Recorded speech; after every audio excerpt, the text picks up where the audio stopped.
Երբեմն մարդիկ լուռ են մնում, հա, բայց չգիտես իրենց սրտի մեջ ինչ է։ Մի օր էլ մի որ խոսում են, չասում ես, բայ էդ քո սրտի մեջ։ Մարդիկ էլ կա որ լուռ են մնում, բայց չես էլ իմանում իրենց սրտի մեջ գանձեր կա։ Մեր էլ խոսում ես, տեսում ես, ինչ սրտի ավելցուկներ ինքը։ Բայց մարդիկ էլ կա որ անընդհատ խոսում են, բայց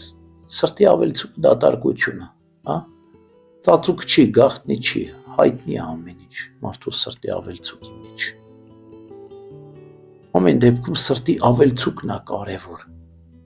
թե ինչ է քո սրտի մեջ կուտակվում, ինչ է լցվում։ Ուրեմն մենք լավ պետք է հիշենք, որ մարդու բերանը սրտի ավելցուկից է խոսում, եւ որքան մաքուր պահենք մեր սիրտը, որքան բարիքներով լցնենք, այնքան մեր խոսքերն էլ օժտված կլինեն։